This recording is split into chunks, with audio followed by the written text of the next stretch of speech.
Ben McKee, West Rucker, Go Vols 24/7 here inside of Little Caesars Arena in Detroit, Michigan, where Tennessee is currently wrapping up practice behind closed doors. We are not allowed to view practice today.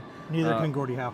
No, neither can Gordie Howe there. But they did wrap up quite a lengthy amount of interviews. A lot of people spoke to the media for a lot of time. I imagine that Tennessee is tired of talking at this point. I'm sure Purdue is feeling the same way.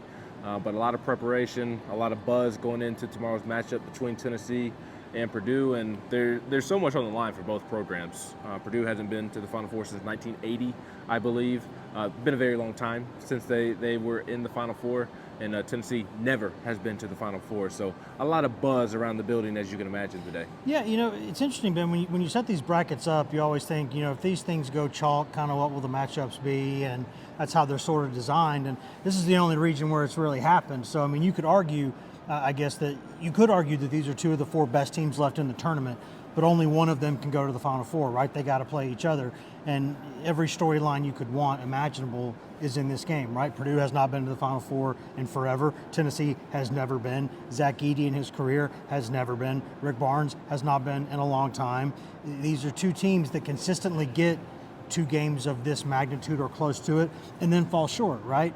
There's, against each other, even in the Sweet 16, Tennessee got bounced by this group not that long ago. And then, you remember when Virginia won the national title, it probably should have lost to Purdue there in the late minutes of an Elite Eight game. So they're great coaches who have just struggled sometimes in this tournament, but one of them's going to go to the Final Four. It's a good story. Yeah, and another story is Zach Edey versus Dalton Connect, kind of the National Player of the Year. Edey's going to win it, but Dalton Connect is the number 2 guy.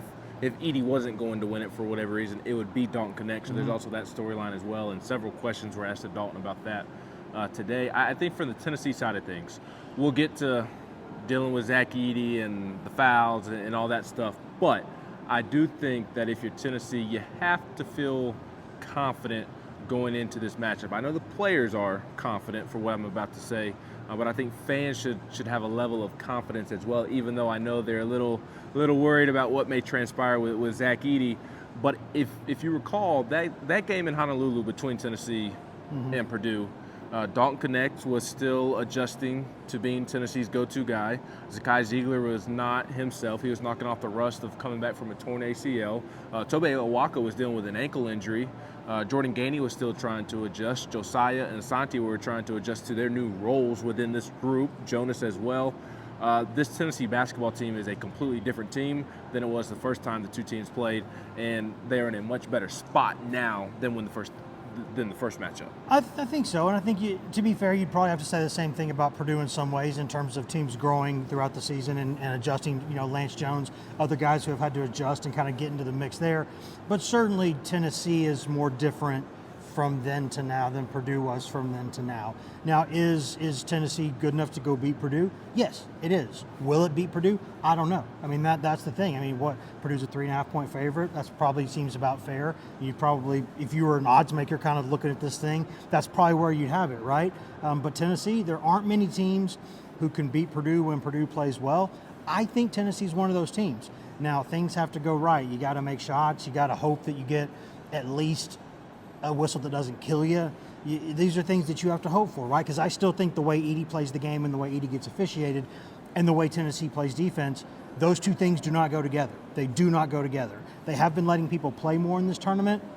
I'm skeptical if that happens in this game. Let's wait and see. We'll have to wait and see about that. I also think that Dalton Connect has to try to dunk on Zach Edey at least once, right? Because if you go there and he blocks you, whatever, he's 7'4", you go get the big giant. You may send a lot of people a big message, and you might also give your team a big old shot in the rear. Yeah, and it would be one of the all-time NCAA tournament highlights if he were able to pull it off. I'm sure he will if given the opportunity. We have seen Dalton try to punch it on several people throughout the season. The Zach Edey matchup is one that is going to be very difficult. Tobe Awaka and Jonas Aidoo are going to spearhead that defense, and they are going to have a large say in the outcome in that regard, but it can't just be Jonas and Tobe. That's kind of the simple approach of talking about this matchup. It's all Jonas, it's all Tobe, and they're going to have a vast say in that outcome, but it truly has to be a team effort. Rick Barnes talked about that today, Josiah Jordan-James and others, Jemai Meshack talked about that today. Again, Jonas and Tobey are going to lead the charge there, but Josiah, Jemai digging down and kind of scraping at the ball, scraping at the ball. They've got to be able to chip in and help it. It's got to be a total effort, a 5-on-1 effort, I believe is what Rick Barnes called it. Absolutely, and that starts with supply, because Zach Edey, as good as he is and as big as he is not his own point guard. He is not his creator of his own offense most of the time. If you limit the supply going into him, if you pressure the ball, right? And Braden Smith, he's a really good point guard. Purdue's got a lot of experience in the backcourt. You know, some of those guys have been there for a long time, and the transfer Jones has still been playing the game for a long time.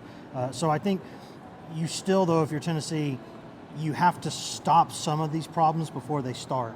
And you do that by harassing Purdue's guards for 94 feet and denying the ball into Edey, right? Because at times, if Edey gets you sealed, and they have a lane to dump the ball over you, they're going to throw that little pass like you would in football, and they're going right over his shoulder, and he's scoring. And that's what's going to happen. But if you deny those lanes, you pressure the opportunity, you're going to limit the times it happens. So I think, yes, it is a huge challenge once the ball gets to Edey, but you have to do everything in your power to prevent it from getting to him in the first place, because that's often your best chance. Yeah, the teammates need to help Jonas and Tobey. They got to kind of finish the play, but the teammates need to really, really help. And I think the Zakai Ziegler-Braden Smith matchup is going to be a huge one in this game. And I think Tennessee fans should find a lot of comfort in knowing that this Zakai Ziegler, one of the best players in the country, Matt Painter called him, is playing, rather than the Zakai that played in the first matchup that was trying to knock off rust coming off of a torn ACL. So there's a lot of matchups to be excited about, a lot of matchups for us to discuss. We'll have a podcast with our extended thoughts here shortly later this afternoon. We've got transcripts up on the site, videos are uploaded, we've got stories coming your way. All the coverage you need for Tennessee's second ever Elite Eight matchup is up at the site at GoVols247.com, and there's plenty more to come. He's Wes Rucker, I'm Ben McKee.